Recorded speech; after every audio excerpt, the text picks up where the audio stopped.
Okay, this is K-Rock, the Truth Hammer, reporting live from the Occupy Denver rally. It's remember the 5th of November, 2 days from my 47th birthday, and I've been to numerous Tea Party events, organized them, end of Fed rallies, and it's an interesting cross-section when you go to different groups. The Tea Party events generally are much older. The Ron Paul groups and the Fed rallies are much younger, and this event is kind of like a mix of the two. It seems every time you see this, and I've seen this at some of the other Occupy Denver events, what's unique about Denver's is that, number one, this march started at the Federal Reserve. We went from there now to the Capitol area, and for each of the 3 times I've marched with them, each time we went to the Federal Reserve. So that's heartening that they're willing to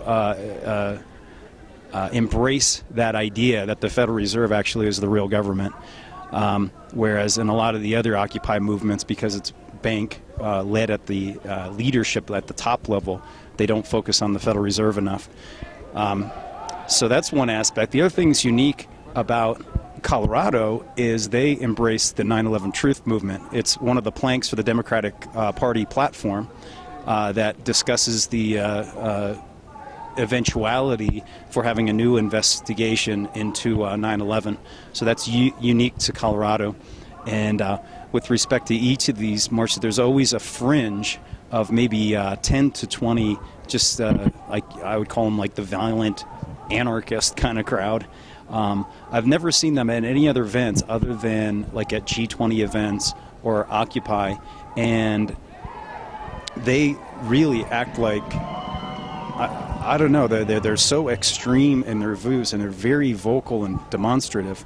So it leads me to believe that perhaps that it's financed. So I'm not sure. It's an interesting thing to look at. I've got some video that we saw a couple weeks ago, talking where they had the violent anarchists all dressed in black marching in the middle of the street.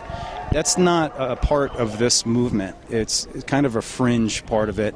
But what happens as the way the state stays in power is that it will always broadcast the fringe aspects of any kind of marches or movements.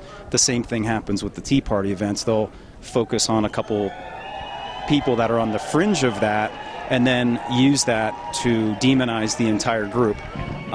Just showing like that they're racist. Like, for instance, with the Tea Party, they'll show somebody who is against Obama, therefore that means he's against the entire group is racist. And it's absurd. So we need to, on all sides, recognize that we need to get past all that and unite, because until all of these factions, Occupy, Tea Party, and the Fed Ron Paul types, until they're all able to unify and find the common ground, which is the underlying issue, is we have a top-down economy because we have a top-down monetary system. The Federal Reserve is a private bank cartel with monopoly control, and because of that, they have monopoly power. They are the real government. If we had a bottom-up economy based upon local currencies, it would completely invert the entire power structure. It's a massively powerful idea for local communities to create their own currency.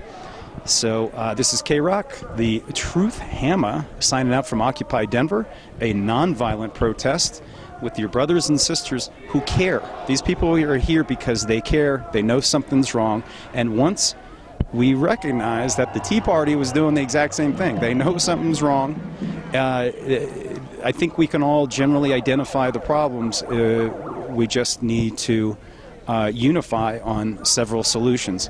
And that is the rub, is to get some people together and just start not speaking and interacting through the dominant media. Because if the dominant media is the referee between our interactions, they're they're paid to keep us divided.